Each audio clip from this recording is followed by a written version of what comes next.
Good morning, Turks and Caicos. Welcome to First Edition. Now, my guest today has his own show, but I am so grateful that he agreed to come and join us here on First Edition. Listeners, viewers, help me say good morning to the Director of the Department of Motor Vehicles, Mr. Wilbur Caley. Mr. Caley, good morning. Good morning, Cheryl, and thanks for having me. It's a pleasure. So let's talk about this. We know that your department is a hot button issue. Yes. So just give us an idea. What's the mandate of the DMV? The Department of Motor Vehicles is responsible for public safety in terms of transportation. So all matters of transportation is our responsibility. That includes motor vehicle registration, licensing, the issuing of driver's licenses, and at the moment we have the responsibility to issue import permits for vehicles to come into the island. That is about to change because the government had mandated a couple months ago to remove the requirement for an import permit. And so that will move away from us. And so our main responsibility is to ensure that the vehicles we license to put on the roads, that they are safe. And where they're found not to be safe, then once it's brought to our attention, we bring them back in for inspection. And we are also required to ensure that persons who are driving along our roads who have a driver's license issued by us, that they are able to drive properly. So if I were to ask you what your top 3 priorities were for 2025 and moving into 2026, what would those be? What 3 things you really want to concentrate on? Well, for 2025, one of our biggest aims was to ensure that we change what we call the decals that you place on the vehicles.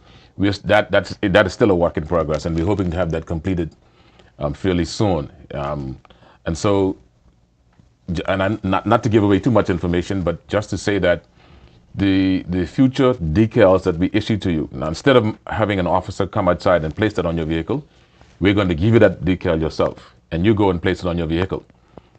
But in that decal, we'll have certain bits of information contained that will only be accessible by a police officer or a road or a DMV officer. And so that's one of our top priorities. The next priority we have, and we're trying to really sort that out at the moment, is the inspection of vehicles at the port. So you may recall that previously we did inspections at the port, and prior to the COVID coming on, we were inspecting vehicles at the port, and so no vehicles left the port unlicensed. After COVID, of course, there were changes. And the Ports Authority has now built a new office complex. We have a space in there that's being retrofitted for us to go in, and hopefully very soon we'll be back at the port. And that's another one of the major priorities, because what we have found is, or what we're finding, or what the police is finding on the road on a regular basis, is that there are a number of vehicles that are coming into the islands, but they're not licensed. So persons are driving unlicensed vehicles, uninsured vehicles, on the roads at the moment. And so our aim is to ensure that we catch the inspection of a vehicle, the registration of a vehicle as it is imported.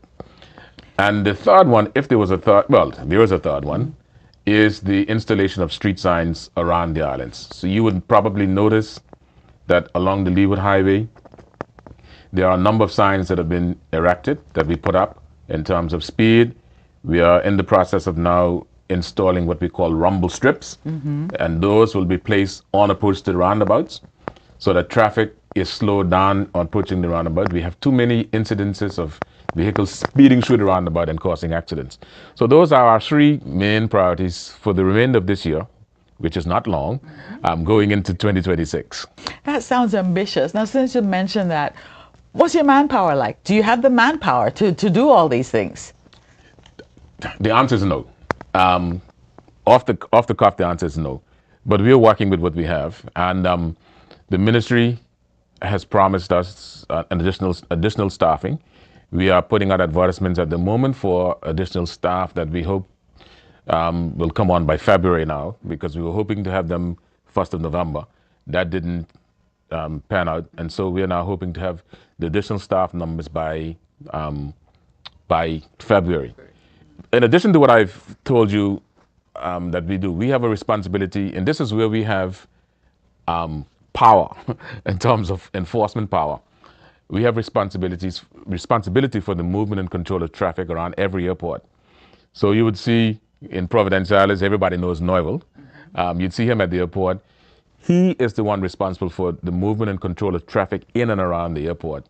At the moment, we are assisted by the Airports Authority, who help us with that. But we are seeking to we have asked for, and we hope to get additional staff numbers to man the airport on a regular basis. And so that's an additional part of our responsibilities. It's a lot. If you're just joining us, listeners, viewers, we have Mr. Wilbur Caley, the Director of the Department of Motor Vehicles, joining us this morning. Now, Mr. Caley, you mentioned the police in particular and having the technology to read the decals. Who else would you classify as partners of the DMV? Well, we work, of course, with the other government agencies. We work along with several government agencies, but the main government agencies that we work along with, who we call our stakeholder partners, they are the police force, the Royal Turks and Caicos Islands Police, because they have the enforcement powers for under the Road Traffic Ordinance, and we also work along with Border Force from time to time. And so, when they do their checks, they request from us information from time to time to determine the ownership of vehicles. For persons who are in the islands illegally, who they may stop, they find them with a vehicle, they want to determine ownership. So we work along with Border Force as well. So our two main partners, agency partners, the Royal Turks and Caicos Islands Police Force, Border Force, and by extension, the Airports Authority. Okay. Now, we've been hearing a lot throughout the Turks and Caicos about e-government and new technology and innovations. Does the DMV have any online services? And if so, what are they? At the moment, we don't have any online services. But we are building or working with the Ministry of Innovation and Technology to introduce some online services. We are, as a matter of fact, I just saw an email prior to coming here. There's a technical team on the ground now who would like to have a meeting with us sometime next week, I think, and that meeting will be to discuss e-payments. And so we're looking at e-payments. So you come into the DMV for your services, and you'd be able to pay online. And so we're looking to introduce that fairly soon after we would have had the meeting with the team that's here, and that is the direction in which we're going for now.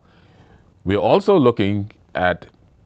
We have several proposals before us now, and we had a team. Well, we had an individual in several weeks ago who was looking at all of the services that we provide and seeking to give us a Microsoft-based system that will allow you to, for instance, to register to apply for a driver's license, apply for a vehicle renewal, because registration you'd have to come into the office in the first instance, but of course renewals you would be able to do that online. And so we're looking to do that.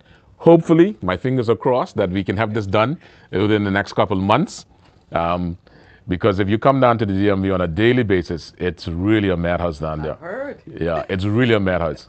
And so we're trying as hard as we can now to offer some online services that you don't have to necessarily come into the office to make application. Oh, that's good. So you seem to have a lot going on. We're trying. Yeah. All right, Director, let's talk a little bit about driving specifically, whether we're actually testing and preparing drivers appropriately for the roads we have today. Given how fast traffic has grown, is our current road test still adequate, you think? Cheryl, to answer your question, Cheryl, the road test is adequate. I mean, it is, yes. And we need to remember that the road test that we do is done to international standards.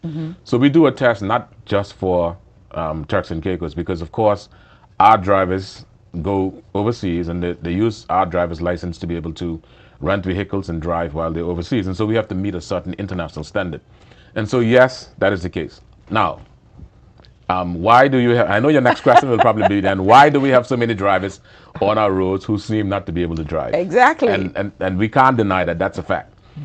What we are finding is that there are a number of drivers on the road who are driving legally, who don't have a license to operate. And what the police have been finding out is that some of those drivers who present them a driver's license, those driver's licenses were not issued by the DMV. Really? Yes, that is a big racket among certain nationalities. And I notice I said nationalities, not nationality. Right. And so they've been able to copy some of our driver's license information and reproduce it. What they have not been able to do was to embed our security features, and that's how the police have been able to determine that a number of those licenses are not issued by the DMV. And so we do have that, and that is an issue for us. And we're trying to wrap our hands around. I had a meeting with the Commissioner of Police last Thursday, and you probably would have seen a statement that he made about the driver's test and the driver's licenses. And so we've had a meeting for discussion. That discussion is to take place further with the Ministry of Home Affairs, the Minister and the Permanent Secretary. We are waiting to set up a date that we can all meet and sit around the table, have a discussion, and plan our way forward. But yes, to answer your question, we do have a number of drivers on our streets who are driving illegally. We do have a number of drivers on our streets who cannot speak the English language, and that's a problem. And so, yes, that is the problem. So, Director Caley, while we're on the driver's licenses, do you foresee, as director, as head of the department, do you foresee any sort of mandatory refresher courses for the elderly or for any high-risk categories? Is that something you're looking at? Well, that's been in discussion. I can't say that we're actually looking at it now, although the driver's license ordinance does provide for where there is concern about a person's ability to drive. It does give the director certain powers to be able to cause that person to be retested, but it has to go through a process. And so that is in discussion. I'm sure that at some point that will come, because in other territories that we've looked at, when you would have, some of those operate with a point system. So for instance, I think in Cayman, they have a point system. So every time you have an infraction, you issue the ticket, the court keeps a record, and the courts determine when it is time for you to go back and do a refresh. And so we're looking in that direction to be able to give the court the authority to say, this person has been before the court numerous times, don't seem to know how to drive, or something is amiss. And so he or she needs to go back and be trained or refreshed again in their driving. And so that's being looked at. I'm not sure about this, but I'm sure you could tell me. Do we ever suspend licenses? Do we have that system here in Turks? Yes. The court is the only authority at the moment that can suspend a driver's license. And so we've had suspensions. What I can do as director is I can suspend a driver's license on a report made to me by a police officer for someone who may have a medical issue. And what will happen is that I will send a request to a government medical officer for that person to be tested based on, his or her ability to drive. And based on how the report comes back, then that suspension is either upheld or the person's license is revoked, or it's suspended for a specific period of time. But we do have that provision. Okay. And you started off by telling us about all the priorities and initiatives that you have in place, and particularly talking about customs and vehicles entering. There's a staggering number of vehicles entering the TCI weekly. Is the DMV keeping pace with that growth? Cheryl, to be honest with you, we're overwhelmed. I mean, I can't tell you that we don't have our days in the office when we just seem to be overwhelmed. We have to do inspections. Once you've done your inspections, then we have to do registration, and we try to keep up with the pace of work. So yes, we are overwhelmed sometimes, but we have to. We have been given the mandate to ensure that vehicles are properly registered and that persons are driving on the roads legally. So we have to, keep up with the pace of imports in vehicles that are coming into the island. Yeah. Director Caley, let me ask this. While behind some vehicles and looking at them begs the question, how in the world did it get licensed? In your opinion, how many vehicles currently registered would fail safety tests if inspections were strictly enforced?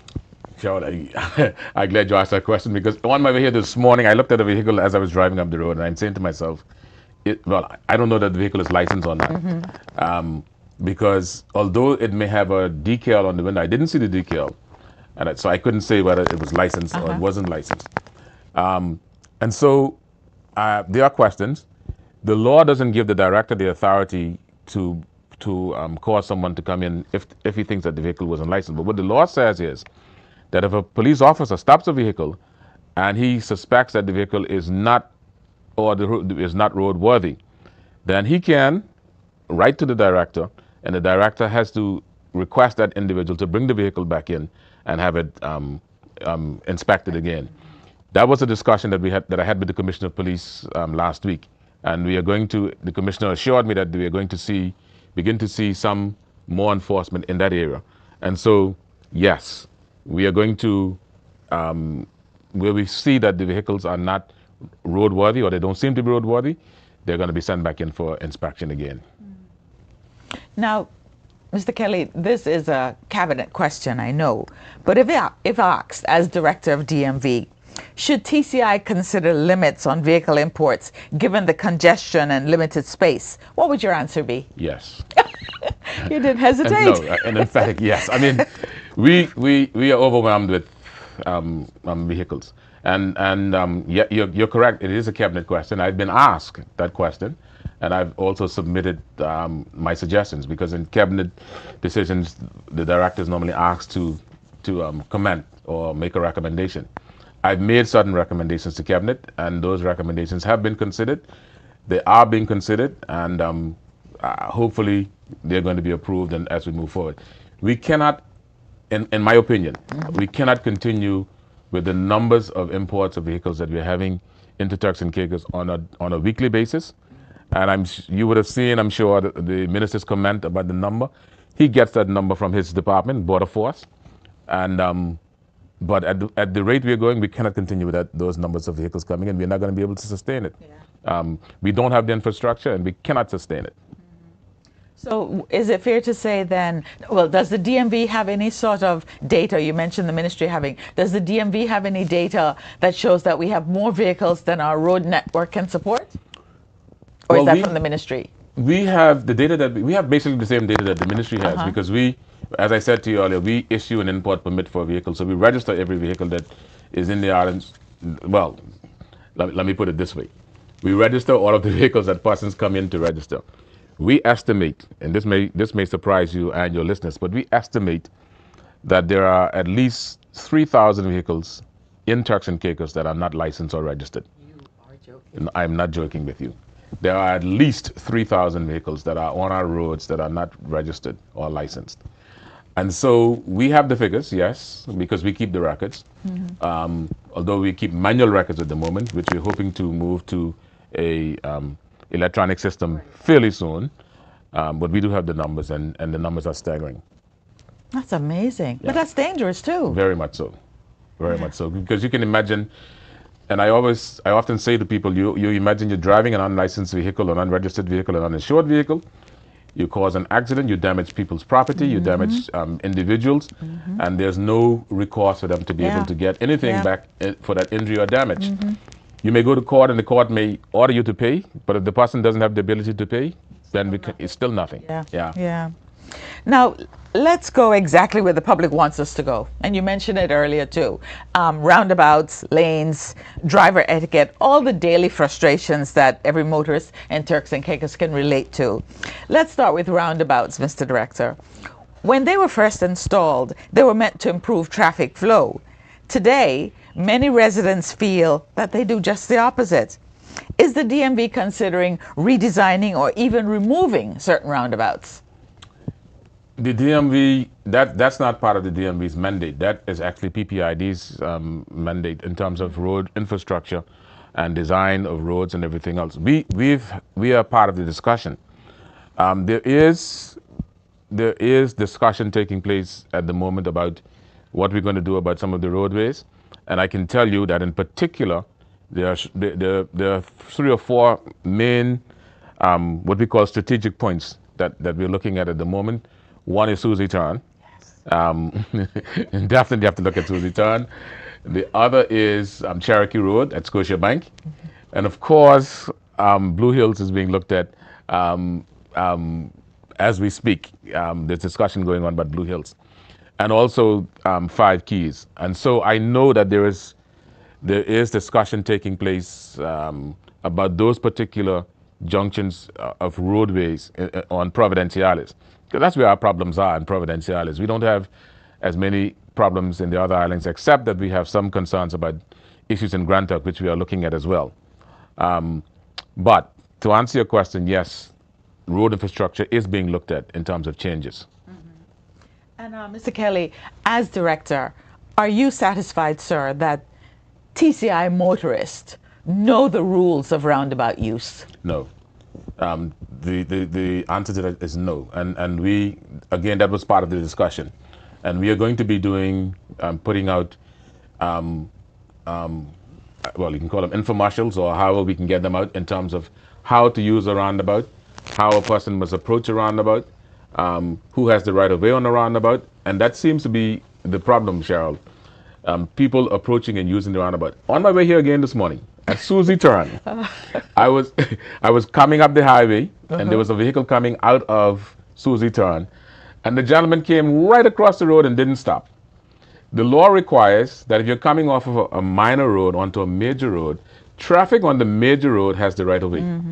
It also requires that if a vehicle is at the roundabout and there's traffic on your right-hand side, the traffic to your right has the right of way. Persons don't seem to be giving any attention to that. And so we have got to get the message out. We are going to be joining with the police, doing what I call infomercials. We're going to try and put them at strategic places. We are working with the airport authority to have one place at the airport. We're also going to be engaging in discussion with the major hotels so that they can play them for their guests as they come there. And we're also going to be looking at car rental companies so that we can display some of those videos in their places. In Grand Turk, what I can tell you in Grand Turk is that Carnival has agreed to partner with us and the Ministry of anyway, I don't remember the correct name right now, but Public safety? The Ministry of Tourism. Tourism. Wherever tourism falls under. And they have agreed with us to install on most of the rental vehicles in Grand Turk a sign that says to vehicle users to drive on the left. So that's going to be a decal that they place on the vehicle that reminds them that they have to drive on the left always. And so we are thinking of something similar in Provo, as well as something. We don't want to put too many things that will distract a driver, but we also want them to know how to approach a roundabout and how you drive through a roundabout. So to answer your question, no, people are not using the roundabouts as they should, but we are thinking of and planning to do some information that will help them to use the roundabouts correctly. That's going to be good. That's good information. We're trying, yes. Yeah. But let me just ask this. I want to deviate just for a minute. What do you think causes the congestion on our roads? I mean, sometimes just coming up the highway, and again, right by Susie Turn, if you're down in, let's say, as far as Menzies looking ahead of you, you can see the traffic. But when you get to the roundabout, there's absolutely no accident, no obstruction. What's causing that congestion? As I explained to you just now, everyone wants to get through the roundabout at the same time, and that can't happen. And that's been the problem.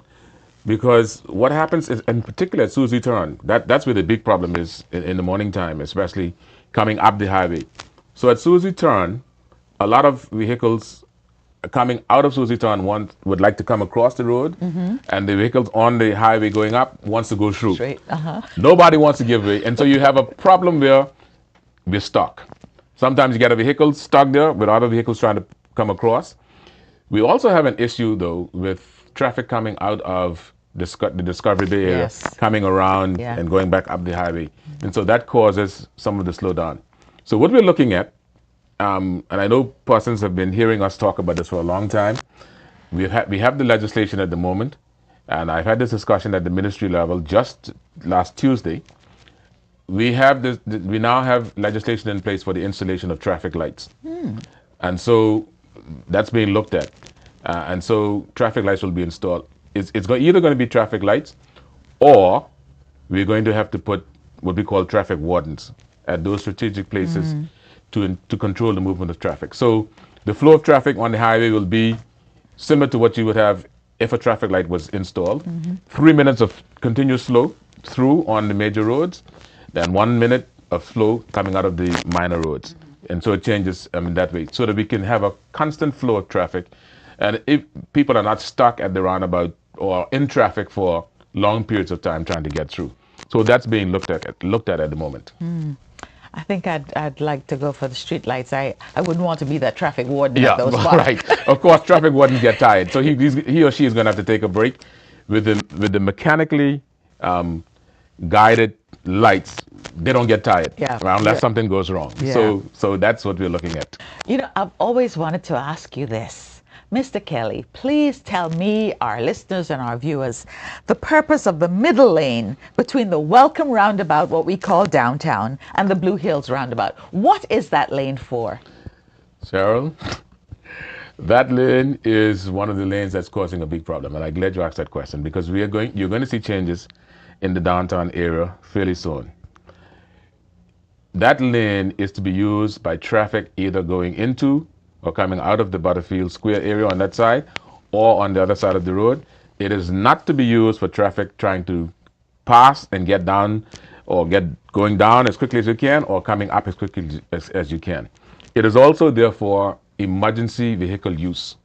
So if there's an emergency and the vehicle need to get to the scene or get someone or get someone to the airport or the police is in an urgent move to get to some place, that is what that lane is for. But we have found that persons are using the lane to circumvent the whole traffic flow downtown, and that's causing a problem. We are going to be installing some traffic control measures in the downtown area. We're also going to be installing some pedestrian crossing control measures because that's another problem. We are especially downtown by Gustavus Liebman and the one that's further up. Persons are not stopping at the pedestrian crossing to ensure that pedestrians can come across the street. And so we're looking at putting in some control mechanisms fairly soon. Yeah, and I'm glad you mentioned pedestrian crossings because that's one of my questions. We know in the British road system, traffic system, a motorist is supposed to stop if there's someone in the pedestrian crossing until that pedestrian has reached the curb. Is that not the case in Turks and Caicos? Because I've seen drivers, the minute the individual has passed their lane or what's considered their lane, they take off. That is exactly what is supposed to happen according to law. When you approach a pedestrian, and the first thing that should happen is on approach to pedestrian crossing, you should slow down. Because there are times when you cannot see someone standing on the crossing. For a vehicle may be in front of you or some obstruction is there. And so on approach to a pedestrian crossing, you should slow down. If someone is on the pedestrian crossing trying to get across the road, you must stop. You must allow that person to walk all the way across the road and then proceed. And you're correct, I've seen it myself. I've actually seen a person who stepped on the pedestrian crossing, and as soon as they get a little ways across, the car proceeded to move. That's very dangerous because the thing about that is, why we do it is because the individual can change his or her mind and come back. Yeah. And so you don't want the person in the pedestrian crossing having to come back for whatever reason, and then there's an accident on the pedestrian crossing. So yes, but motorists are not doing it. We try to emphasize it in the exams that we do. We try to emphasize it when you take the road test. We always take a person to a pedestrian crossing to see whether or not they know what the rules are when it comes to approach to a pedestrian crossing. So your understanding of it is correct. Is it an offense? It is an offense. It's a ticketable offense. I think $300, up to 300, between 250 and 300. So I often say to people, you don't unnecessarily want to be paying government $300, right? And again, the commissioner has given his undertaking that at strategic points that we're going to have cameras around so that we can monitor these various places a little more.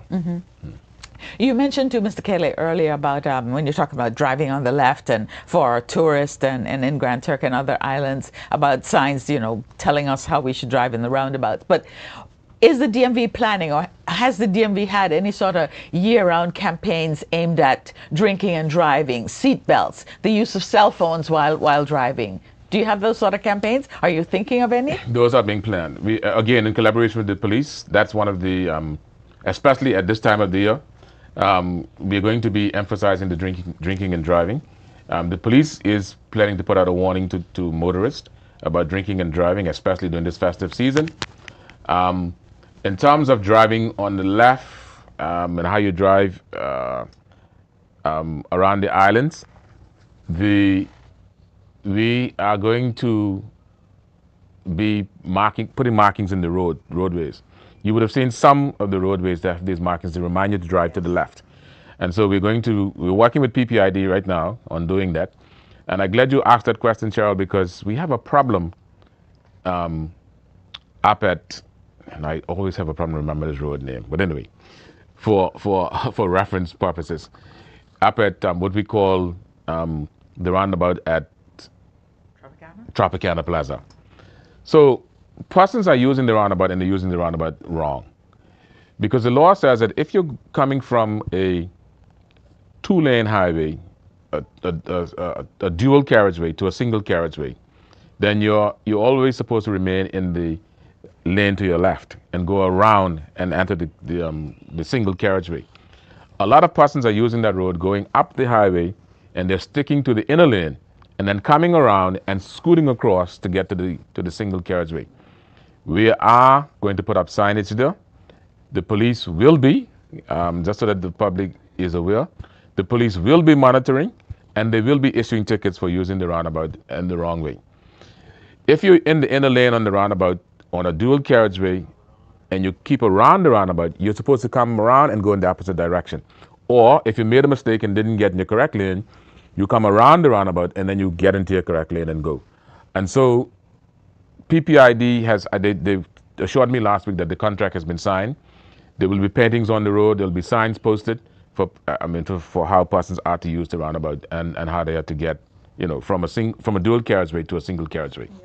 And that's a good point because I've seen it. People are in the right lane and they want to go on Long Bay Road and they're using that right lane and staying in it rather than going around the roundabout. They're trying to go Long Bay Road when they should have been in the left lane. In the left lane, the other lane. Yes. So yeah, that happens. So we're going to have signage. We're going to on markings on the ground, and we're also going to put up a street sign that tells you how to if you're in this lane, then you can only make a turn and go back. Yeah. Let's talk a little bit about etiquette, Mr. Caley, because it feels like it's fallen apart.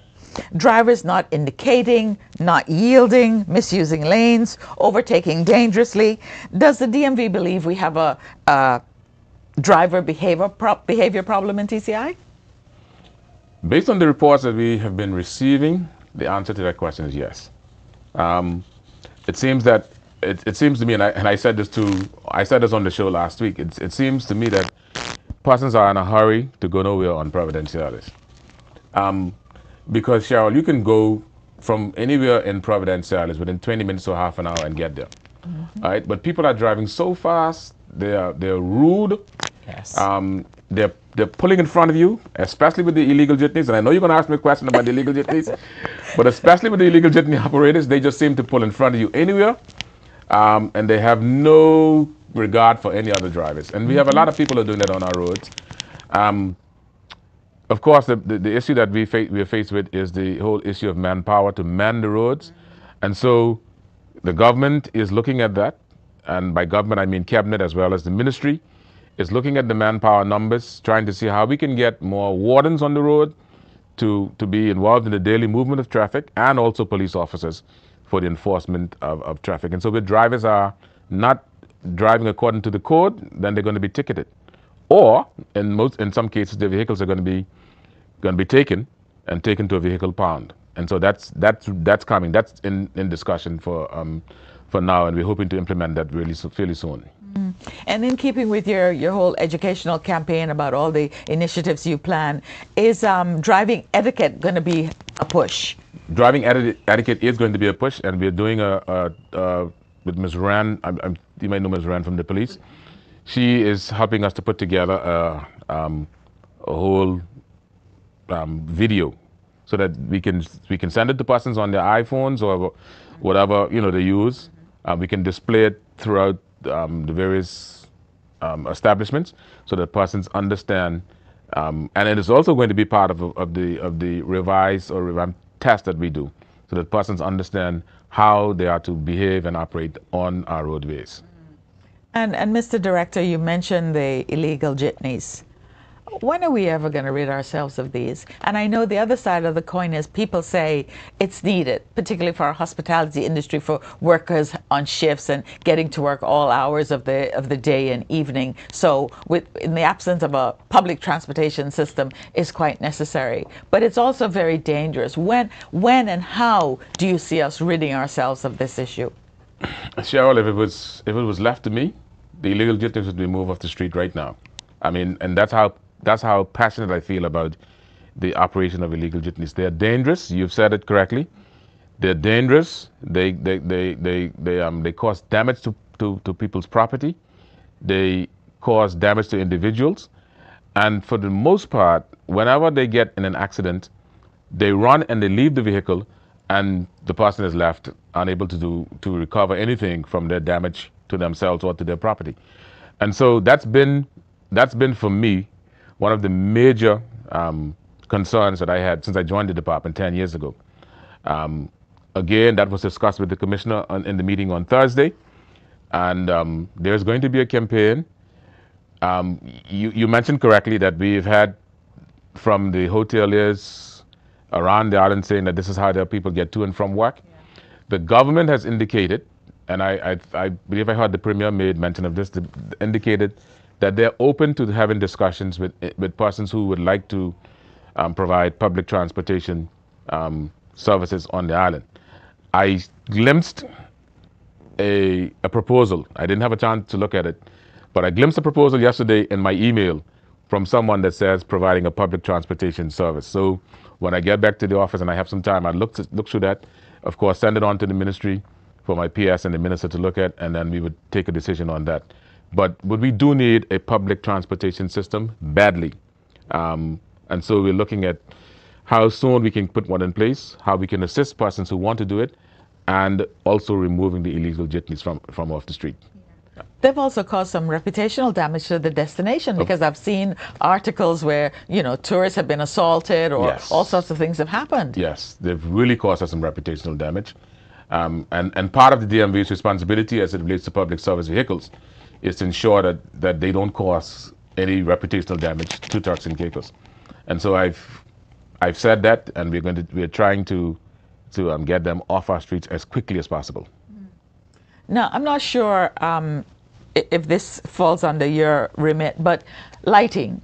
Does the DMV recommend where lights should go? We know there are sections of Millennium Highway, Blue Hills and Discovery Bay that really desperately need lighting. Is that part of your remit? No, that's not part of my remit, but I do get complaints from time to time. And when I get those complaints, I send them on to PPID. We have a good relationship working with PPID, and we discuss from time to time needs on the roadways. And so when I get those complaints, I've gotten some complaints last week actually about certain lights along the Leeward Highway that are not working. So persons are driving at night and the lights are not, they're not in working condition. And so I would report all those reports that I get to PPID for them to take care of. Mm-hmm. Director Kelly, you mentioned earlier as we were talking about rumble strips, but I don't think you harped on it for very long. So are we looking at reflective paint, cat's eye, rumble strips, all these modern aids for our roads to improve safety? Yes, we are. As a matter of fact, when I mentioned the rumble strips, we are doing a test because we don't have them on any of our roadways as yet. So we're going to be taking two particular roundabouts. I won't mention them at the moment, but we're going to be using two particular roundabouts to install those rumble strips and to see how they actually work, whether or not we need to expand those or change them or use a different design. But we are going to use those, and the intention is that at all of our roundabouts we're going to install those rumble strips so that traffic understand that when you're on approach to the roundabout, you know that you have to slow down. And if you're found to be driving through, and of course technology is going to have to help us here. If you're found to be driving through the roundabout without slowing down in traffic, then you're going to be targeted and ticketed by the police. And so you mentioned the cat eyes in the road that delineates the lanes. We're going to be installing those as well. But Cheryl, part of our problem is it's costing us quite a bit of money for not for installation, but when we would have installed these various traffic aids on the road, people are destroying them, and replacing them is very expensive. And so we've been appealing to the public to please don't destroy. And we're finding that they're willfully destroying a lot of the signage on the roads. And so we are asking the public that when we install these various traffic aids for safety purposes, please ensure that you don't destroy the signs, you don't destroy the markings, you don't just damage them and just leave them there, willfully do so, because it's expensive, it's costing us. And not only is it expensive, it's time consuming. Because when you would have knocked one down and we don't have one to replace it, we have to send and order it, and ordering takes some time. And so we are appealing to motorists to please, and individuals who are walking along the streets, please don't destroy our signage. Yeah. But if caught on camera or if reported, is that an offense? It's an offense. It's an offense. You can be taken before the court. Now, that's not a ticketable offense, but it says that the director may recover the cost of replacing these signs or restoring the property through a summary judgment in court. Yeah. And the court also has the authority to impose a fine. So we are going to be enforcing that as well. Yeah. I've seen a number of the rumble strips in Cayman. They seem to use them quite a bit. Right. Cayman has quite a number of them. I think St. Kitts also has some of them. So some of the other islands have them, and we're going to be using them as well. Now, Director Caley, part of the conversation that often gets overlooked are the family islands, but you've mentioned them already in your conversation this morning. We talk a lot about Provo, but what is the DMV doing to expand services on Grand Turk, South Caicos, North, Middle, Salt Key? Anything? Well, we have a presence on Grand Turk because we have an office on Grand Turk. That's where our main office used to be. So we are in Grand Turk. We are in South Caicos. And we've just taken on a new member of staff in South Caicos as a result of the introduction of the American Airlines flight into South Caicos. Of course, that brought with it its own challenges for us for traffic. We are in North Caicos at the moment. There's one officer in North Caicos with responsibility for North and Middle Caicos. Grand Turk is offering us its own challenges at the moment because we have a number of complaints about the number of golf carts that are being used on Grand Turk and driven by the tourists. Now, it's a big business, and we don't want to disrupt the business in people's business in Grand Turk, but at the same time, we have to ensure person safety. And so Grand Turk, we're looking at Grand Turk in terms of putting up more street signage. Again, Carnival has agreed and partnered with us to put up some signs along the, not street signs, but naming signs. So for instance, directional signs, telling people how to get to the lighthouse, how to get to North Creek and other places. And they've also agreed with us to install what we call, some persons refer to them as sleeping policemen, right, or speed bumps. And so we're looking at areas that we can install those. And so we're working in Grand Turk. In South Caicos, we've just sent a number of street signs over to South Caicos, and we are going to be installing those over there, working along with the district commissioner. And fairly soon, we'll be going to North Caicos to look and determine what needs to be done there on that island. I'm glad you mentioned that, because I just had an influx of comments about the golf carts in Grand Turk, that some residents are even using it as their permanent vehicle. Yes, that's a problem. And so I can tell the persons in Grand Turk that we are considering the use of the golf carts in Grand Turk after dawn, sorry. No. So dusk, at night. Yes. I just thought yes. So we are considering banning the use of those after sun goes down. And so that's coming because it's a problem. It's a safety problem because, and we're also insisting that the golf carts in Grand Turk have seat belts on them, because a number of them didn't have seat belts. And so we're insisting that they have seat belts. But of course, Cheryl, a golf cart is not as safe a vehicle to be using, especially on Grand Turk, with the roaming of all of the wild animals there. And so we are considering removing them or persons using them at night. And we are considering that they only be used for the purpose of renting to persons when they come in on the cruise ships, and that's being considered. Now, some people may not like to hear that or want to hear that, but that is what is under consideration. Yeah. I think that's needed. Yeah. But Director, I omitted to ask you when we were talking about licensing and all that. How does one make an application, take the test, pass it, and doesn't know a word of English? That's the that's the $1 million question, and I wouldn't sit here and tell you that we don't have instances in the department where, of course, persons circumvent what they're required to do. The law requires the motor vehicle driving license ordinance requires that the examiner, the person who's doing the examination, should not give a person a certificate of competence to be issued a driver's license if he or she cannot speak or read the English language. That's what the law requires. Now, we've had instances, and I've even said to the Commissioner of Police last week in the meeting, that where his officers find that persons are driving vehicles with a driver's license issued by the department and they can't speak English, then let me know. And then we'll launch an investigation into it.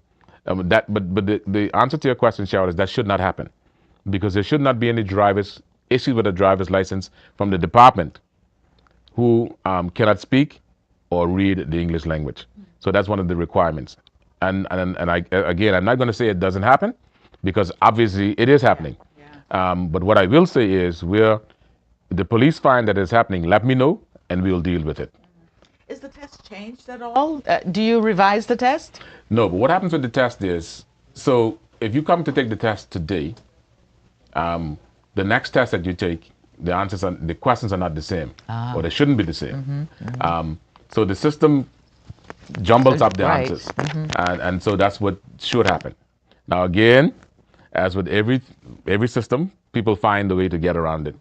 But that's what should happen when you're doing the test, because people come to take the test and they don't pass. When you don't pass, you have to come back and take the test again. And we give you 3 opportunities to take the test. If you don't pass in the 3 tries, then you have to go away for a period of 3 months, get yourself together, and then come back and take the test. What's the time period between the 3 tries? A week, 2 weeks, days? So it should be 2 weeks between. So you have so there are 3 main tests that you take. So the first in the process is that you have to apply for a learner's permit to be able to drive. But you can only drive along with a licensed driver on a learner's permit. At that point, it should be determined whether you are able to speak and read the English language. And so then, after you would have done that, you determine when you would have. There's a highway code that we recommend that you study. You come back and you determine when you're prepared to do the sign test. We give you the sign test. You have to pass. The pass mark is 80%. Once you pass that, we give you a week, 2 weeks to come back and do the written test. And again, the pass mark is 80%. That's a multiple choice set of questions. And once you would have done that, then you come back and you sign up to do the road test. Once you pass the road test, then the officer signs off on your certificate of competence to say that you're competent to drive, and you come and make application for your driver's license, and that is how the process works. Okay. Now, as we wrap up, Director, let's bring this conversation kind of home and put it all in a bundle. So, to public perception, accountability, and where the DMV goes from here, what do you think is the biggest misconception the public has about the DMV? That's a loaded question. I mean, the public has, and we had this discussion yesterday in our HOD meeting. The public complains quite a bit. Some of the complaints are legitimate. There shouldn't be any reason why, in this day and age, that persons should have to spend hours at the DMV trying to register a vehicle. I admit that, I get that, and we're trying to improve on that. And so I mentioned to you earlier that we are trying to ensure that when you come to register your vehicle, rather than giving us your documents and standing outside and waiting, once you leave the counter and you make your payment, then we hand you your documents and you leave. We give you the sticker to put on your vehicle. Right. You go and put it on your vehicle. Now, if you choose to put it on another vehicle and you're stopped and found out by the police to do, haven't done that, then you're in trouble. All right? But we have a record. We'll have an electronic record of that vehicle. So when you come, so when the police stop you on the road, they don't necessarily have to come to us anymore. They will be able to get live update information as to the ownership and all of the details of that vehicle. So yes, that is something that we're going to improve on. Um, um, the misconception, as I said, there are numerous complaints, and I don't know. Is there a misconception about favoritism or corruption? Cheryl, I wouldn't say that there's a misconception, and I don't know that there's favoritism. We try as hard as we can not to show favoritism. Of course, there are persons who, when they come to the department, you have to give them service. We wouldn't have, top government officials standing and waiting in line. Of course, we have to offer them service when they come. There is this, and I'm not going to call it misconception, but there is this mindset of corruption. And where that is the case, if I find out that that is the case, and I've said it to the public before, and I'll continue to say it to the public, let me know and I'll deal with it. Because what we don't want is having persons doing things other than what the law requires, and you're not adhering to what the law says. Yeah. There are certain things that the director is required to do, and only the director can do those things. And I've said to staff, if you go and do something that you should not do, then you're on your own. I can't back you. If you do stuff according to the law, then I'll have your back. But when you step outside of that, you're on your own, and we'll show the book at you. All right. So yes, I'm not going to sit and tell you that we don't have instances where we may have favoritism, but when we find that that is the case, we try to stamp it out as quickly as possible. Now, Director Caley, you've been extremely open and frank and honest with us all morning. That's my opinion, and I hope the listeners and viewers feel the same way. So don't stop now. Okay. Answer this. What is one criticism that the public makes about the DMV that is truly justified, and what is it? Well, as I've said to you before, the time that we take to turn around, to process people's applications, that I get frustrated sometimes seeing people have to wait for as long as they have to wait. The problem with that, though, Cheryl, is that we're required to go through a process, and that process is what takes up time. It's a manual process, and that's killing us. And I've said this to the minister and to the permanent secretary before, that we have to find a way to remove this whole manual system so that we don't hold members of the public for a very long time. That criticism is justified. I don't back away from it. And I'd love to remove it as quickly as possible, but we're working on putting an electronic system in place that you don't have to actually come and submit an application to us. You can do so online, and then we process it. And when you come to us, you don't have to stay hours trying to get your stuff through. So that is one of the justifiable criticisms that we have, and I'll accept that. Okay. Now, Mr. Caley, what message would you like to share with the motoring public of the TCI, especially on courtesy, safety, and shared responsibility? What's that message? Cheryl, I'd love to have a motoring public in TCI that appreciates the rules of the road. Rules are put in place not because we want to slow you down from getting where you want to go, not because we don't want you to drive on roads, but rules are put in place so that for person's safety. And so my appeal to the motoring public is to be courteous on the road. Please don't pull in front of a driver unnecessarily, just swinging across the road. Yeah. Don't pull out in front of traffic when you know the traffic has the right of way to move on our roads. Don't give these signs that you give when you're upset, when you get road rage. And then obey instructions when you're given them and particularly the police officers. Because a lot of people don't listen to what the police officers say. They think that, the police are just, trying to slow us down. And in particular at the airport, our airport is one of the main, and I didn't mention this earlier, and I know we have to wrap up now, but the airport, what people don't really understand about the airport operation is that we are monitored internationally on a regular basis. And one of the operations that is monitored at the airport is the movement of traffic in and around the airport, in particular vehicles parked in front of the terminal building. Yeah. Now, we are a Category 1 airport. That means that we are allowed to have flights come to us from direct international flights come into Turks and Caicos. If we get a report that says, for instance, the auditors come down and they say, okay, well, there's regular parking of vehicles in front of the airport, people leaving the vehicles unattended, going in the building, leaving them there for a long time. That is one of the red flags that is raised in the report. If we get too many of those, then we stand to lose our Class 1 status. If we lose our Class 1 status, we have a problem. Yep. Because international flights will not be able to come direct to us. Persons who want to come here will have to go to third countries. And of course, you know what happens there. That affects our bread line. Yes. And we don't want that. And so when you see Noiville and my officers at the airports around the islands telling you to move your vehicles and they're issuing tickets if you don't move, they're doing it because it's mandatory. Yeah. And I asked the motoring public to please stop harassing them because they're harassed on a daily basis.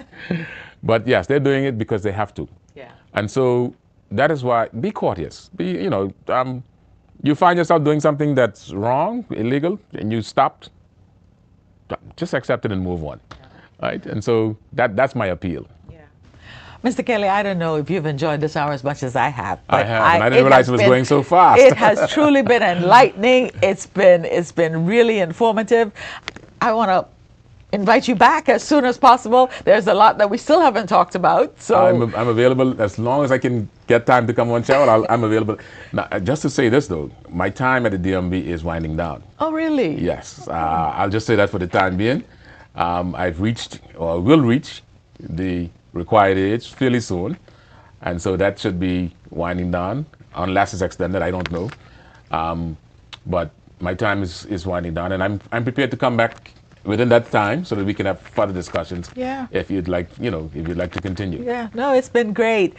Listeners, viewers, we've been speaking to the Director of the Department of Motor Vehicles, Mr. Wilbur Caley.